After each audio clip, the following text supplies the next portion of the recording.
Thank you for everyone joining us online this morning.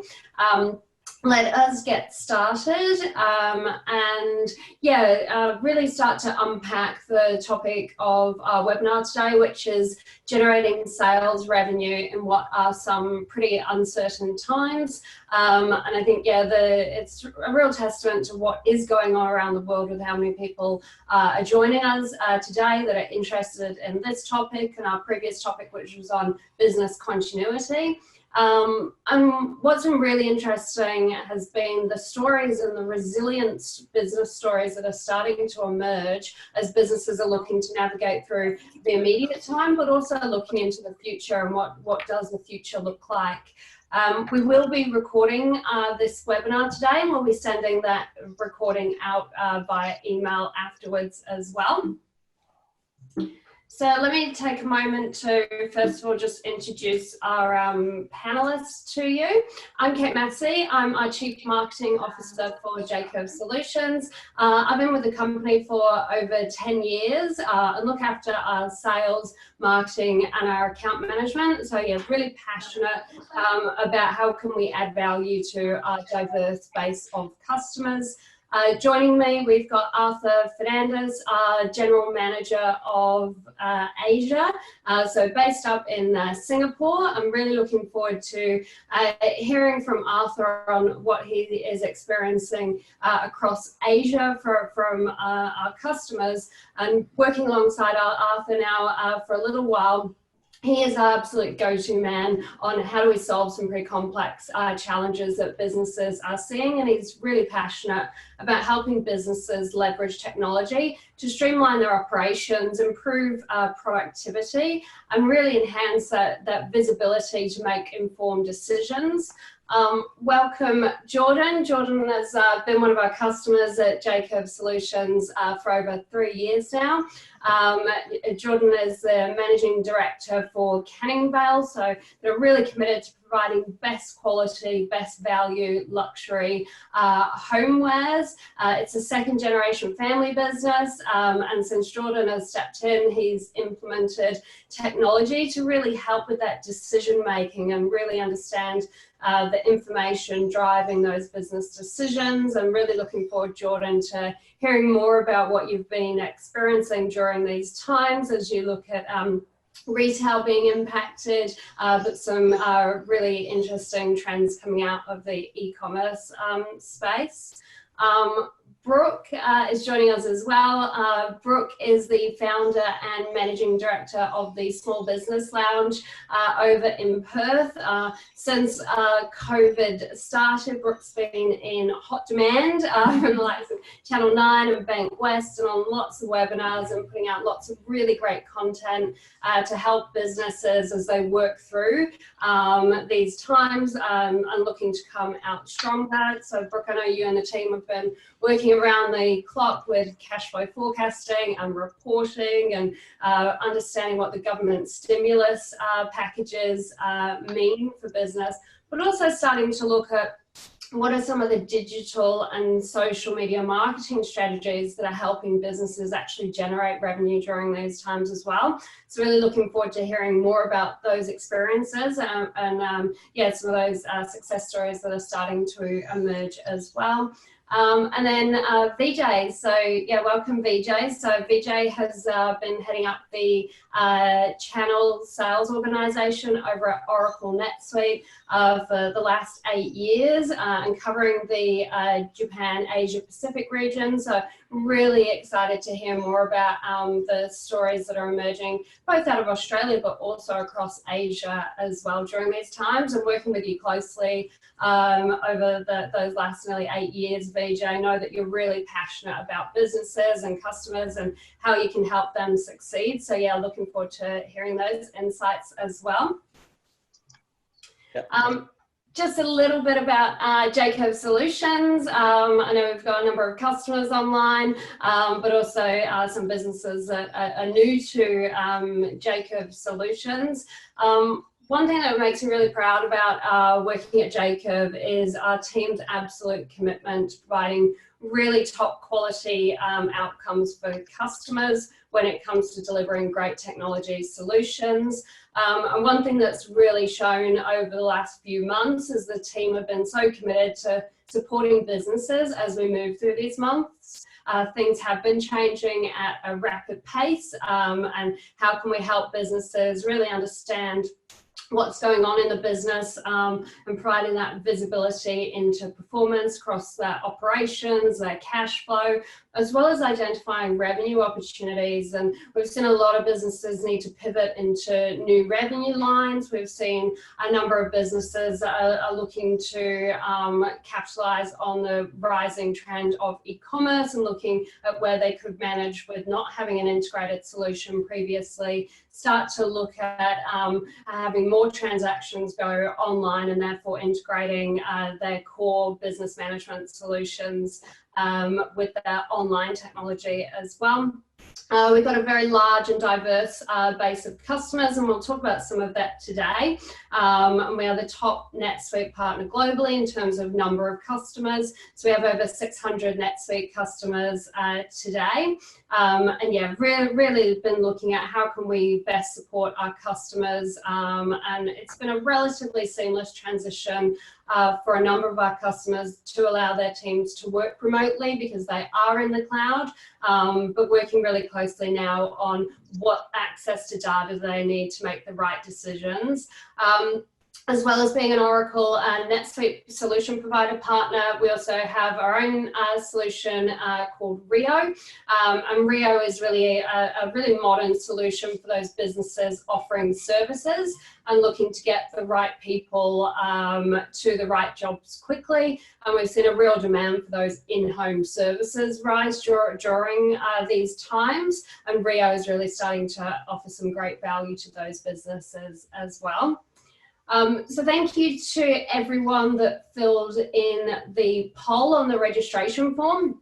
It's really interesting to see is what is the impact that businesses are expecting to happen to their sales over the next 3 to 6 months. And yeah, there is a confidence in a number of businesses that they're looking to really grow sales during these times, but then there's a lot of businesses looking to do it a bit tough. And so hopefully we can share some insights today into some of the strategies that you can potentially use during these times. In terms of our agenda, we've got a pretty packed agenda today. What we're going to be working through is looking at what are companies doing that have pivoted their sales strategies, how can you look at different sales channels during these times, the role of marketing and digital marketing and maximizing revenue opportunities, as well as e-commerce, which is yeah, certainly on the rise, as Jordan mentioned this morning as well. Looking at then the employee impacts and what is being termed as the new norm in working from home, as well as how can you look to protect and increase sales from your existing customer base, as well as just going after and looking after new customers. And what do we need to do during these times in terms of supporting customers and boosting retention? And lastly, we'll wrap up on the technology stack that businesses are using during these times of having people working remotely. So looking at pivoting sales strategies. So our first topic, and here's a snapshot of what some of the customers that we work with have been doing during these times. Singalo, a wholesaler of coffee. They have 2 cafes in Sydney, and obviously the cafes were shut down, as well as who they sell to. So they sell to cafes across Australia, and they have pivoted into doing meals, ready-made meals at home, but also really focused on e-commerce to make sure, even though we're working at home, we're all still fully stocked with coffee, which we've all, I'm sure, needed during these times. Mac Centre provide Mac computers to businesses and education, and offering like, they also do services on those and offering that pick up and return repairs service, because they did see a hit on their service contracts during these times. Camera Pro, a great customer of ours out of Queensland, they started ramping up online photography training webinars, which were paid courses, as a way to continue to generate revenue as their retail store was impacted. And one of our great customers, Different Drop, the rise of alcohol sales actually put a lot more demand on their business, and so they're actually looking to bring in former hospitality staff that were out of work during these times to help them get those orders and fulfill those orders. And I think that gives a really nice opportunity to open up to you, Jordan, and where you can share a little bit about what have Canningvale been doing across retail going down during these times, but the shift into kind of online sales. Sure, thanks for that, Kate. Hi, everyone. Yeah, so Canningvale, Australia, we experienced a downturn within our wholesale business. A bit of background, so Canningvale as a homewares brand, we have an online e-commerce store, but we also have the other 50% of our business was through department stores in Australia. So as COVID-19, the epidemic struck, we obviously experienced a delay or cancellation of orders within our wholesale business. Thankfully, though, as we all have seen, there was a significant uptick in e-commerce traffic and sales. Because we're a 100% branded business, we were able to pivot the stock that we had been producing to support our wholesale customers, and then fulfill the sales we were seeing in our e-commerce store through our online channels. And I guess when we sort of got a handle on the immediate impacts, we saw, as a management team, we sat down and started to think that perhaps this could be a massive opportunity for us as a business to grab some market share in the online retail space. So rather than us sort of looking to reduce costs or whatnot, specifically in marketing, which was definitely, I guess, the safest decision, we actually doubled down on a lot of advertising through a variety of channels. Specifically, though, I'll call out that we launched a nationwide TV campaign and subsequently radio campaigns, which was essentially, sharing the story about our brand, our business, and telling Australia about, all the wonderful things that we do, the value offerings, the free trials, the warranties, all our customer first policies, I suppose, which we thought consumers would be looking for during such an uncertain time. Because a lot of Australian consumers haven't actually bought online before. So it's about alleviating those concerns where it's like, oh, I haven't touched this towel, I haven't felt this sheet set, maybe I shouldn't buy it online, maybe I should wait. We removed those barriers to purchase by saying, don't worry, you can return it free of charge. This drove a significant amount of incremental traffic to our site, which we were able to capitalize on, and definitely helped offset the reduction in wholesale business. Yeah, that's really great. And your online sales, I think you shared with me the other day, are actually starting to become more profitable than some of your traditional wholesale sales. For sure, yeah. As being a direct-to-consumer model, obviously we have, the margin on our online sales is significantly higher than our wholesale business, right. For sure. Yeah, fantastic.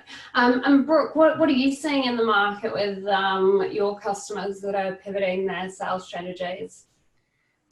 Kate, very similar to what Jordan was saying. I think a lot of our clients came to us, and instead of, I think initially there was that original reaction of, I can't spend any money during this time, creating a war chest and knuckling down, cutting back, and, most of the time, and I think with us, because we work with clients with their numbers and their marketing, we can really look at their figures first off and go, okay, well, where are you at currently right now? What situation are we in? How can we actually improve your revenue?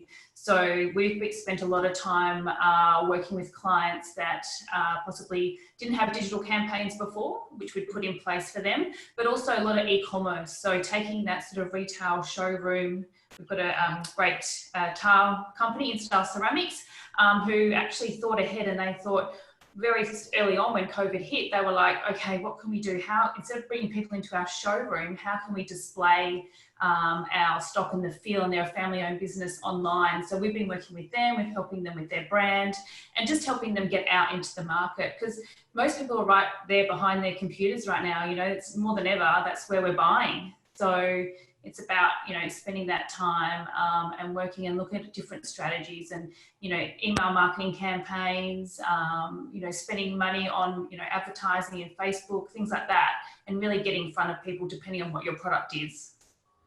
Yeah, I know I've certainly been doing my bit for the economy with my online shopping. Me too. Me too, definitely. And supporting each other. That's the biggest thing. You know, we're all in business together. So if we all keep, you know, spending and, you know, obviously, you know, within your budget, you know, we can all support each other. Absolutely. Vijay, what are you seeing around Asia as well? So look, across the region, what we're seeing is just the businesses coming together. And I think one of the most exciting things for us is the creativity based on the businesses, right? So businesses that have been growing really successfully, one of our messages is use a platform like NetSuite to do something different with your business, right? But what tends to happen, you change your technology, but your core business stays the same. What this has done is forced a lot of businesses to think about the way to go to market differently. So, for example, if we look at the food and beverage industry, so Gomez in Asia have pivoted very quickly to delivery and food drop-offs and all those kind of things, right? They're doing meetings that are taking place remotely, so a team can do a meeting and then they'll run around and deliver the food for that meeting, so everyone's eating the same food. Very creative way of doing that. There's a great brewery that has shifted their business to be opportunistic and are creating hand sanitizers. So we're able to pivot some of the existing business processes and operational products that they have to switch to hand sanitizer. And Pomelo is another great brand, of course, doing some great work with masks and transferring a lot of their business to masks. Really proud of what they're doing and proud to be part of their story. They are actually donating those as well. So a really great brand story as opposed to just pure revenue. So yeah, look, this story is, or I could talk for hours, Kate, but I'm sure you won't let me. But India, Hong Kong, Singapore, Thailand, this isn't one city, it isn't one type of market, it's across the region. And I think this bodes well for the future. Yeah, I tend to agree.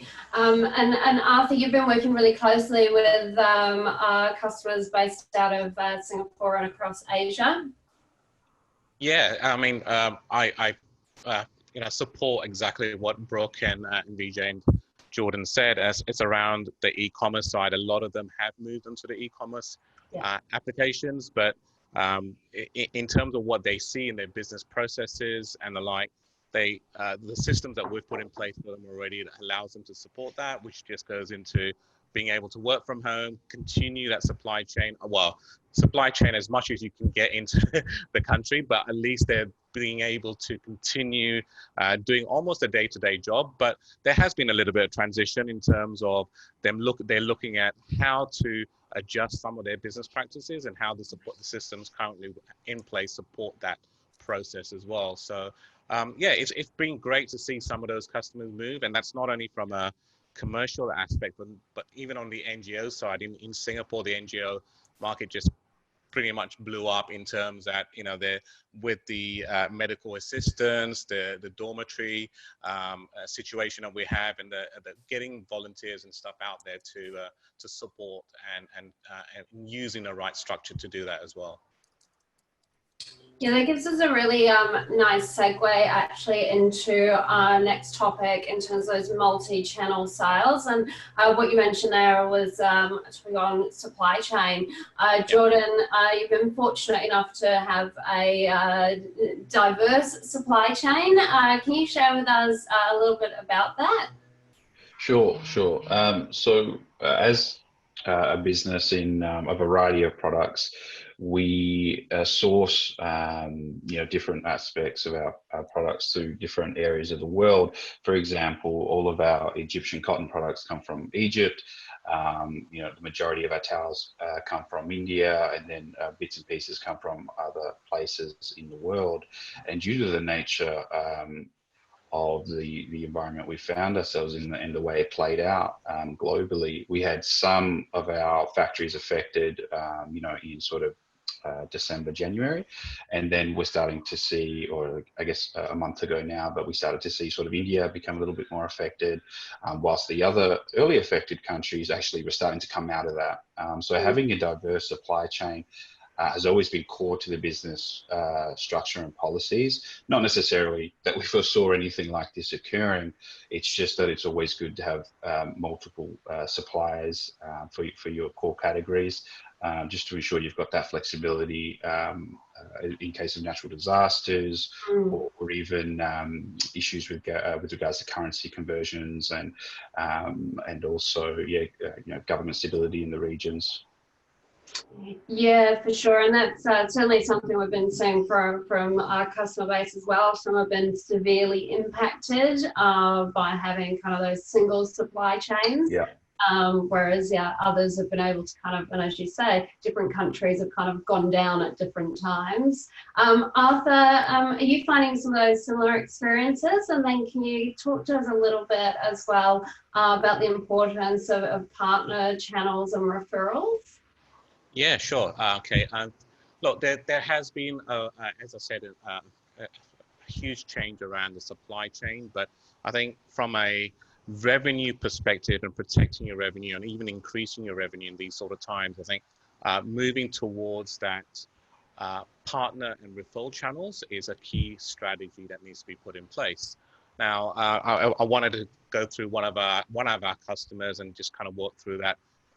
Tell you what they've been doing. So they're a Singapore-based organization with global presence. The primary channel has always been e-commerce in terms of what they sell. So the channel or sell it has always been e-commerce. But what they've done in terms of protecting a lot more of their revenue is they work with their customers very closely. So they reward their customers for referrals, right, through vouchers and even accessories for those particular referrals. So essentially they're engaging at that level of conversation with their customer. They look at things like increasing the warranty on their products by asking their customers to do some social media feed, right? So if they post their setup using that particular product on a Facebook or whatever else, and then they advise them, they increase the warranty on that particular product. And they use influencers as well. I mean, we all know that there are social media influencers out there, so I think it's using the right influencers to do that. But the key thing is the subsystems underneath that helps them support that process, right? So being able to identify which of those customers came through with those particular referrals, which of those influencers provided that link that actually fed back in there so they can get paid, as well as the order being processed appropriately.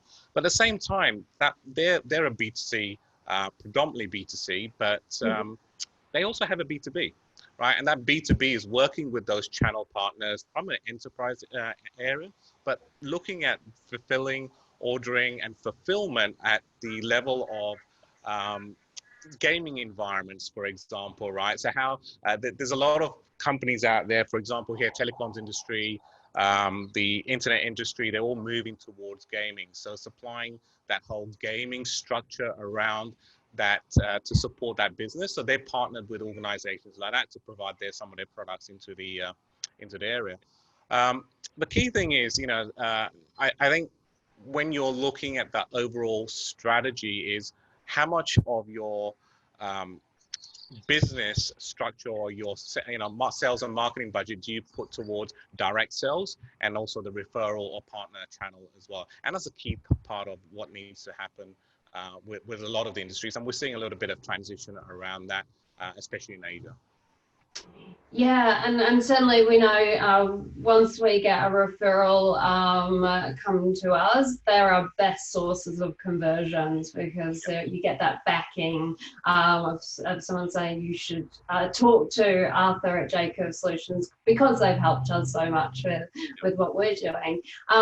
Brooke, I've seen Facebook and Instagram have launched stores online. You mentioned social media a little bit before. Have you seen businesses really invest in social media as a way to generate sales during these times?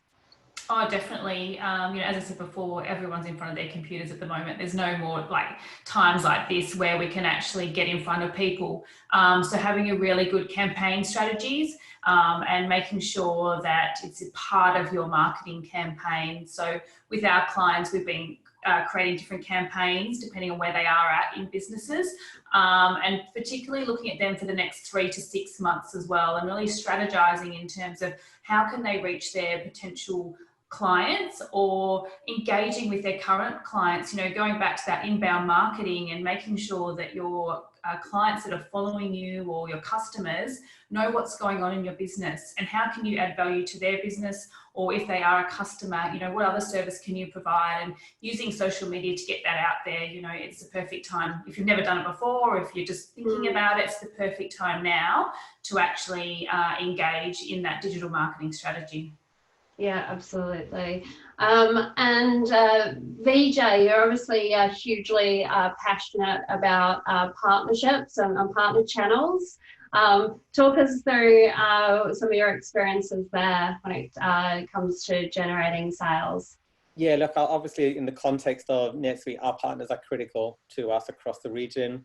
In the context of how we go to market, a lot of vendors, IT vendors, will have thousands of partners. Mm-hmm. We very early on set our stall out and said, we're going to have a few partners doing fantastic, deep domain experts for us.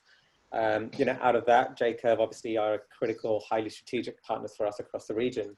And the benefits we get from that is we get a much closer and tighter relationship, and it means we can pivot faster and we can build our business on trust.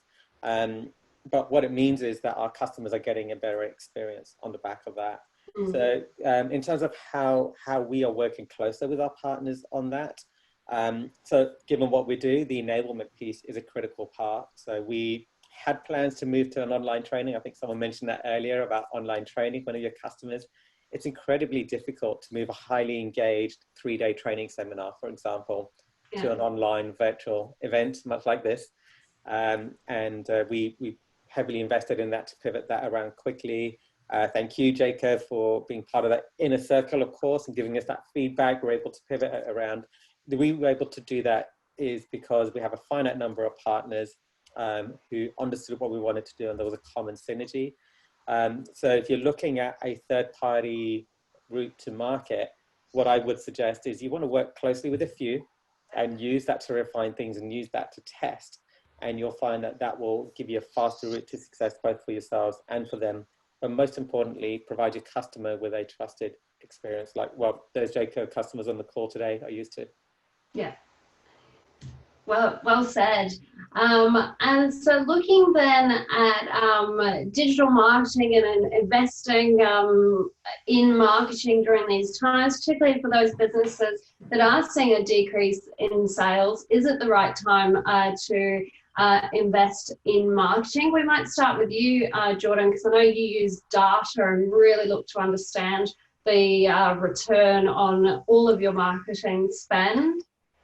Yeah, for sure. I think, in an environment like this, that it's really important that businesses have a sustainable cost structure moving forward before they look at investing in any other marketing efforts or channels.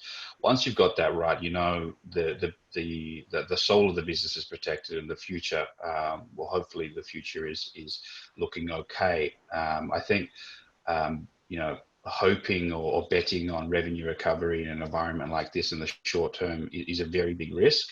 But if the business cost structure is right, then I would, you know, encourage businesses to start looking at how they can really focus on their niche, focus on what is core to their business, and they've been doing for many years, and they're, you know, probably the best in that niche. And then look at starting some direct response marketing campaigns, whether, and that can be through a variety of mediums, whether it's Google Ads, paid search, both branded or unbranded, and really look at those longer tail keywords, because they're going to cost less and they're going to have a much higher conversion rate. Yeah, absolutely. And how are you getting the information to make the right decisions when it comes to what products or what marketing strategies to go after? Sure. I guess, you know, it'd be different for each business, but for us, we have essentially two different reports that we like to combine. One is a GMOI report, or a gross margin return on investment report, which we have customized within NetSuite, which essentially shows us that, you know, this product is selling this fast, and the margin is this amount, and our cost of stock is this. And we combine that with what we call a buy to detail rate report, which you can get out of Google Analytics. And what that does, it essentially shows you how many people viewed a product and how many people then bought that product. Because it's very important that you have those two abilities to see that, one, the amount you're paying for your stock and what you're selling it for is sustainable. And on the other hand, it's being an online retailer, it's not like a store. People don't walk through your store all the specific way and see everything. It's about placement within your store, and you need to make sure that the product you make the most margin on is being seen enough. Now, if you've got a product that's being seen 1,000 times a day and it's been bought at a buy to detail rate of 5%, then you know that's an opportunity. I need to show that product more to my customers because I make more money than the other products. And that's how we use that at a very basic level. Yeah, that's some really good tips, and really great to hear that kind of investment in marketing is paying off, but it's not paying off on a whim. So it's really understanding the data that's driving those decisions. Sure. Brooke, I know you're helping customers with this. How do you help customers in working out where they should spend some precious marketing dollars at these times? Yeah, look, I think very similar to what Jordan just said, like we've been working a lot with our clients, you know, looking at their break-even points first, you know, looking at their GP and making sure that their financial structure is correct first for them to really then make those decisions in investing in marketing. And some businesses, you know, depending on what they do, and there's so many different industries, you know, and not everyone's going to fit into the same box. So really working individually with those clients and looking at the different strategies depending on what their outcomes and what they want to achieve from their marketing. Is it brand awareness? Is it driving sales? You know, what do they want to achieve out of their marketing, and coming up with a strategy for them, and reviewing constantly. You know, just because the strategy that we've put in place this month might be working for this month, but it might not necessarily be working the next sort of 3 to 4 months. So what can we do differently? And, you know, as Jordan said, that reporting is critical, making sure that you understand exactly what is happening behind your marketing strategy. So that's what we run through with our clients, and making sure that we're having one-on-one sort of consultations with them, and running through the reporting that we give them to see, you know, who's going to their website, who's clicking on the ads, who's buying, and all those sorts of things, and then taking that back to their figures, I guess their financial figures as well. Yeah, and it is a key point. It seems like every week things are changing at the moment, and so definitely, having the access to that data in real time to be able to make those decisions and pivot quickly and be agile in where to invest, I think is a really good point as well. Yeah. So Jordan, you've spoken to us quite a bit about understanding the traffic that's hitting your website, but you also mentioned as part of that knowing kind of how and where to display information. How do you make sure that customers are coming back to your website? I think re-engagement is something that's a really, really valuable part of a business that's, been around for a couple of years or longer. Something I always say to my team, or try to remind them about, is that we should never overlook former customers for future sales, because they're far more likely to come and purchase your product again. So what we tend to do is really focus on the post-purchase campaign. So once someone's made that purchase with you, it's how do you continue to look after them, and that can be done in a variety of ways. From making them aware of your customer first policies, which could be free returns, free trials. There could be care guides if it's specific around for example, how to wash a towel correctly, how to launder that product, how to make sure they get the most out of that product, because then the customer knows that you really do care about them, that you're wanting them to not necessarily come back and buy straight away, but you're wanting them to get the most out of your product. And if you can do that in a personal way, I think that really makes a difference. Now, as far as to going a step back and looking at marketing and ensuring that what you're spending and where is doing the right thing as far as your return on investment targets, we use a variety of different little, touch points to get an idea of if something's working or not. For sure, the most important part is those two reports I touched on earlier. However, what we also like to do is have a little post-purchase pop-up which lets a customer tell us where they came from. So that could be, there'll be options on there from Google search, from email, from radio, from TV, and whatever other marketing initiatives we have at the time. We then collate that data back against GA and compare what sort of channels that the majority of our revenue is coming through, and are there any spikes. And as well as if it's specifically just online, we'll be giving those other websites specific UTM tags, which then you can track very effectively about what that website delivered to you. For example, Click Frenzy is a great example of that. We have specific UTM tags hidden within the URLs, which tell us, how many people came, what they did, where they went, did they buy, did they not buy, and really focus on that and the conversion rate, making sure that traffic is as qualified as possible, so we continue spending. Yeah, fantastic. And meeting customer expectations, you've built the business on providing the best quality for the best value. Is that more important than ever? I think it depends on the product category and the nature of the product that you're selling. For us, I do think it's very important. And it's something in a time, like we find ourselves, that, everyone's looking at their own budgets, their home budgets and what they can afford in the short to medium term.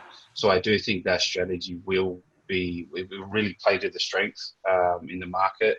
And I think people will be looking to tighten their belts and really say, how can I get the most out of, how can I stretch my paycheck a little further every week? And for us, being a vertical business, being a manufacturer all the way through to having a direct-to-consumer model, we really do think that's going to serve us well in the medium term, and really help customers discover that there is this such value out in the market, and that they shouldn't have to, go and fork out $50 for a towel. They really can get great value for, $20 or whatnot. Great. I think also at the moment it's just adding, like, what other value can you add to your customers? Like, if you're delivering a product to your customer, now's the time to add in maybe like a free little sample of something else, or, what else will be special for that person, because particularly people that are at home and they're receiving a product to their front door delivery, that excitement and that experience of receiving that product is probably more than ever now. Is like, because if everyone's stuck at home, it's more valuable. So what other value can you add to your customers when they're receiving your product? Yeah, absolutely. And I think it's also even little things like showing appreciation. I saw a friend posted online over the weekend, they had visited the local cafe for takeaway and had a handwritten note from the owners. So it doesn't exactly well to do those little touches during these times. Arthur, can you share with us a little bit more about how e-commerce has changed in Asia during COVID-19? Yeah, sure. Look, I reiterate the messages both from Brooke and Jordan from the how providers are adding that additional touch, right? So I mean, I use a particular restaurant here, and when they do that whole delivery process, it came with a written card with an initial gift, and even the driver that actually dropped it off actually said, look, thank you for your business in supporting us through this process. So those little touches really help. But what we're seeing more from an e-commerce perspective is there has been a great uptake in Singapore, and I think in Asia generally, but the strategy is short term. They're all moving to marketplaces, right? So great, they're getting their products out there. They're being able to remove some of the stock that's been sitting in the stores, etc., through these marketplaces. But that's not a long-term strategy. What they're seeing out of that is they don't get that data from the marketplaces. They're able to sell the product, but how they actually follow through with that particular data, the marketplaces don't provide that level of information from that perspective. So, you know, they're also recognizing that, hey, okay, the longer term, we need to look at our own e-commerce strategy. How does that fit into our current systems, our processes? But more importantly, how do I get that data? Because, you know, things like inventory management, the seamless flow of order to cash, in using marketplaces, they're losing revenue from those aspects, right? So yes, they're losing revenue from those additional fees, but how do they bring some of that back? So we've started conversations right now with a number of customers where they're looking at, they want to go towards more that comprehensive e-commerce structure, integrate into their current solutions, or even replace their current solutions. And not only from a system perspective, but more from a process aspect of it. So how do they streamline those processes? Because a lot of more people will continue to work from home. The organizations need to structure their new working practices post-COVID. So, you know, they're already started to think that, and it's great. And these sort of panel discussions or webinars are really reinforcing that message. Look, that's the e-commerce side, but I'm also seeing the other side, which is the F&B and service organizations. They need to find alternatives. Right now, let's say, for example, F&B are using organizations like Grab or Deliveroo to do their deliveries.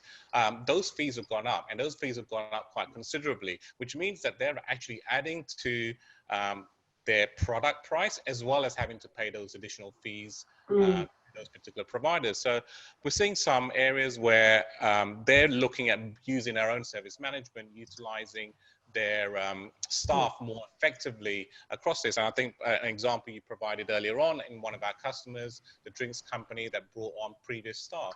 So it's all about how do they have the systems to support that now, right? So the service management area definitely, you know, that's definitely going to change in terms of how it's structured, especially over the next 6 months.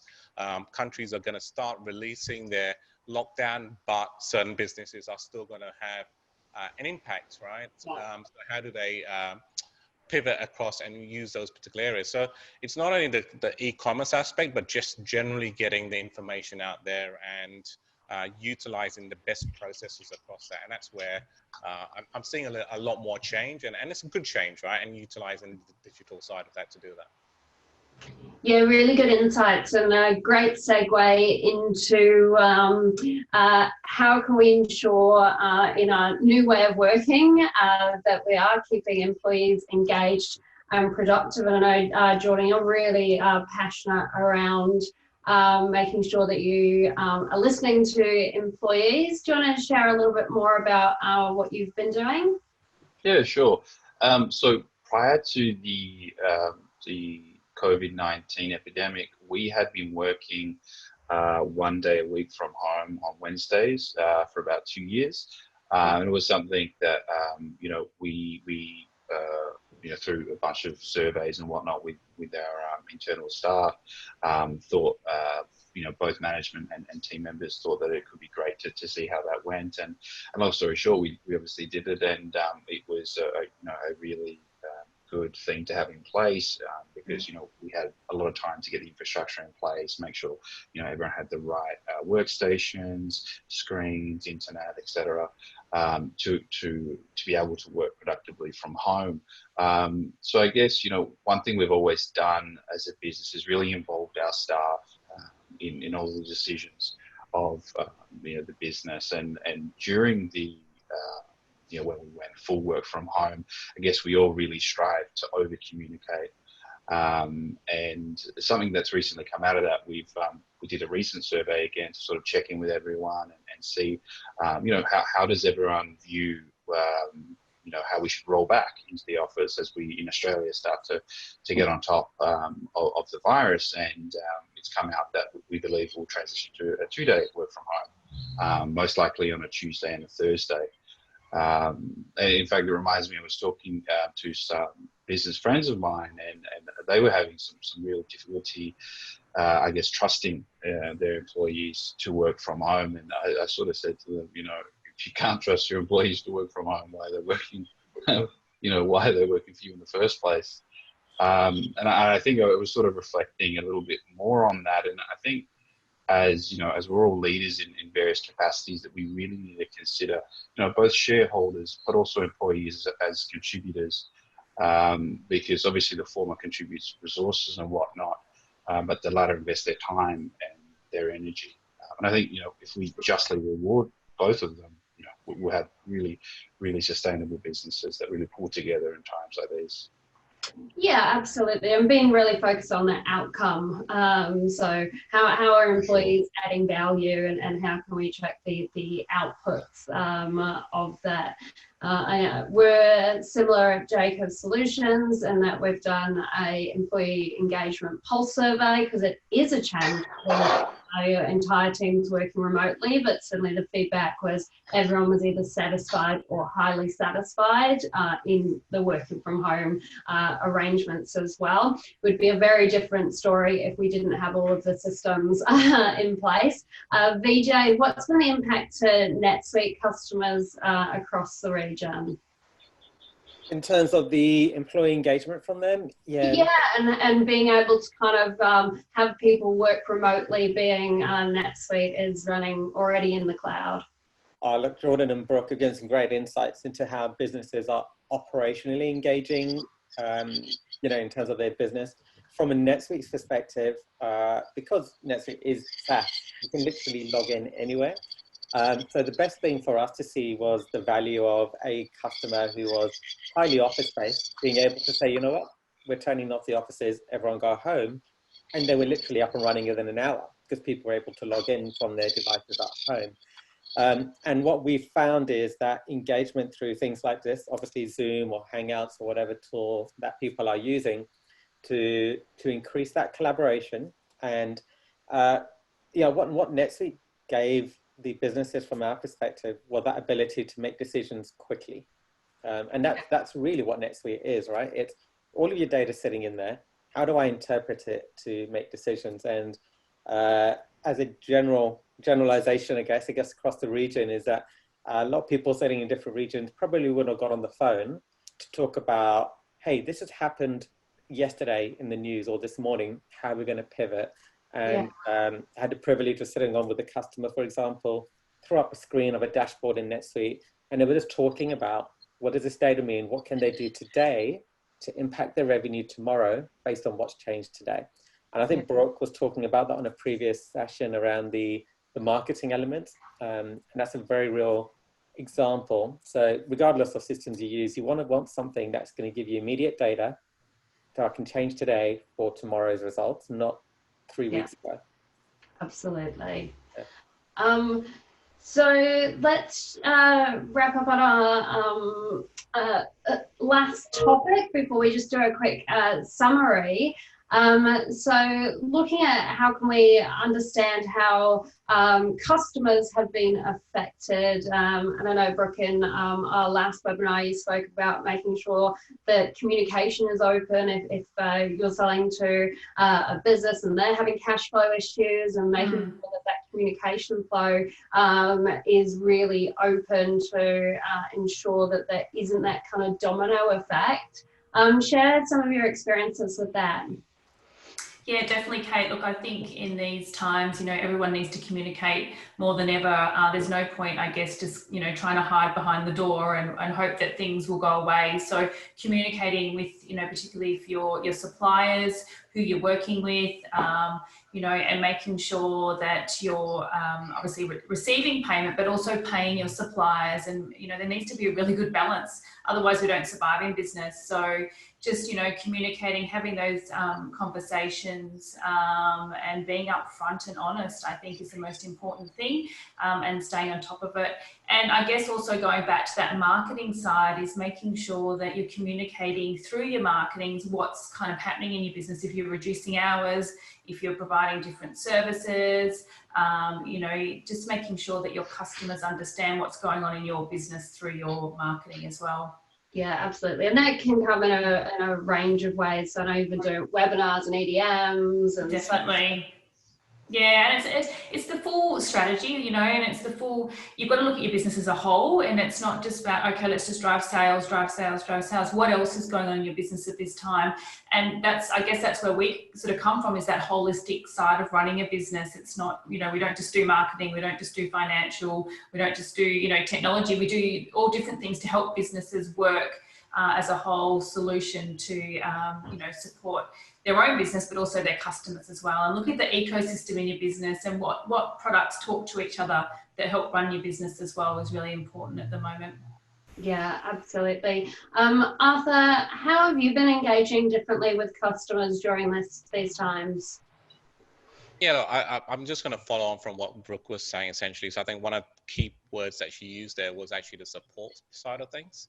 So I think from our side and from a JCurve aspect, we have that support structure in place with our customers. But I think what we saw from those particular inquiries that were coming through over the last few months has not been so much, yes, there's parts of the system aspect of it, there's, asking about the system itself, but it was questions like, how do they enhance the usage of NetSuite in terms of pivoting to what they want to do, right? So how do they diversify some of that information that they got and doing that? And also the other thing, of course, we expected was, they're moving towards e-commerce and the mobile type of questions. And that's what our support people were getting, support infrastructure was getting through a lot of the queries through our customers. So I think that was great because that really initiated that help. Ability for us to then go back to those customers, continue that conversation and assist them across that piece. So it was good to see that they recognized us as not only, we implemented a system, but it was the fact that we are providing support, we're open, and our support guys are very competent in answering the beyond the system questions, right? So any organization, I think from that perspective, when you're looking at not just the customer aspect, is that warranty, that support structure, who do you have in that background helping you, really assist those customers from that perspective. From our side, I think additionally, what that transitioned to was we created more training sessions. We provided a system administration options now. So, people with where they've had to, restructure the way the organization works, there was certain things like system administration and stuff. So we provided those particular options in our portfolio of services. And I think, the ultimately is really understand and help your customers through navigating the right decisions, using the systems they have in place, but also giving them the ability to enhance that. So, those conversations are moving to, what happens post this? How do they transition into more remote working?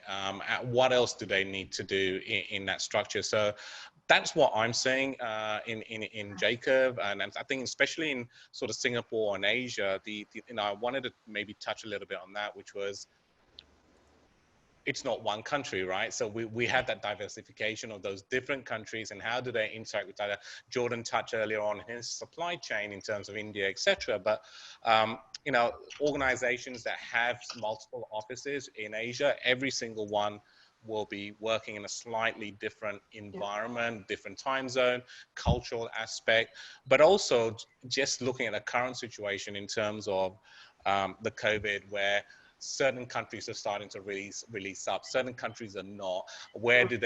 How do they still engage that? So our communications channels and what we provide across our customers are really key in that process right now. And they're really falling back to us to guide them through that process. Yeah, absolutely. And as you're saying, those free training sessions we set up would have over 200 of our customers on them, looking at how they can get more out of NetSuite during these times, or access key kind of KPI information to be allowing them with their real-time decision making. So in terms of, let's just review what we have covered. So yeah, we shared some really great examples around businesses that are pivoting or looking at new revenue opportunities during these times, looking at how can you maximize sales across different sales channels, and really understanding the margins across those sales channels to be able to make the right decisions. Looking at the e-commerce is a rising trend, and one which businesses have got to a lot quicker during these times, as well as where to invest and really focused on delivering an ROI during these times. Making sure that, as Jordan, you put it, you need to be able to trust your employees, but how can you help them during these times in working remotely? I know, Brooke, we've seen your dog pop up a couple of times. We're all used to having people's kids pop up. I've had a little puppy running around in the background. But yeah, how can we make sure that our teams have what they need to be able to do their job and do it well and add value to the business during these times? How can we continue to look at protecting sales, including across looking at your existing customer base and supporting those, and looking at the right technology to provide those real-time insights into the business performance so you can make those decisions when things are changing rapidly week to week. Pretty quick because we are running a little bit over time, but we've still got lots of people online. So I'll just do a quick around the virtual room. So Jordan, if you were to summarize final thoughts on the topic about generating sales during these uncertain times. Sure. I think the top three things that I would focus on would be accelerate growth and focus on what generates the most value for your company. You know, a 10% increase, a 10% improvement on marketing will pay off exponentially in the near term. Number two, never overlook former customers for future sales. And number three, I think it really is important to get our business cost structures right, because I think the health and economic impacts of coronavirus will be continuous, non-linear, and global.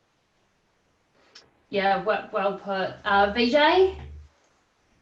Kate, yeah, look, I'd look at probably two key things from my perspective. So number one, speak to someone like JCurve, you know, someone who's been in the marketplace and in the industries, and say, what should I be doing? You know, what data should I be looking at? How should I be going at? And then obviously with my NetSuite hat on, make sure your systems actually give you what you need in that regard, and take this time to review what's going on in your back office. So you are ready for the new normal, whatever it be. Yeah. Yeah, absolutely. Arthur? Yeah, look, I reiterate. So I think the key three things for me is basically looking at identifying the areas that needs to change, right? So the business areas that need to change, identify those. The second one is probably, do you have true access to systems to support and grow your business, and not be a slave to your system, right? So I think that's where a lot of environments sit right now. They're a slave to their system rather than the other way around, which is letting the systems work for the business. And the last one, I think, is work with a trusted partner to provide the solutions to enable and more importantly, grow with you. So it's not about just getting the implementation done and walking away, but find a partner that will continue to work with you, will grow with you as your business grows, and support you when it's not growing, right? So as well as that process. Yeah, for sure. And Brooke? I could talk forever, but I think really the key things is, you know, just making sure now that you're looking at your business as a whole and looking at different areas that you could possibly wouldn't have looked at before in terms of bringing new revenue. But most importantly, I guess for us now is working with our clients that on their marketing and looking at how they can, you know, reach their customers, talk to their existing customers and have a strategy. And, you know, as I said before, don't stick to that strategy, particularly say for the next 6 months. You know, it is the new norm. You know, where are we going to be in the next 3 months, 6 months, 12 months, and working, you know, within your business to make sure that you have the right strategy in place. And that's the holistic look at your business too, you know, business, financial, marketing side, but continuously reviewing that. And don't be scared of marketing. You know, I think some businesses are scared to spend money sometimes in these times, but, you know, if you are educated, you know what's going to happen, you know the process, you're supported by the right people, I think it's a great time to get your business out there to market. Yeah, I agree wholeheartedly with that. So that takes us to the end of our webinar. So before you jump off, write down that code JC15. That is a $15 off coupon for Canningvale. I want to take the opportunity to thank everyone that joined us online today. And Jordan, Vijay, Arthur and Brooke, yeah, a huge thank you to each of you. I know there's so much going on in each of your businesses and lives at the moment. So yeah, really appreciate you taking the time to unpack that topic with us today.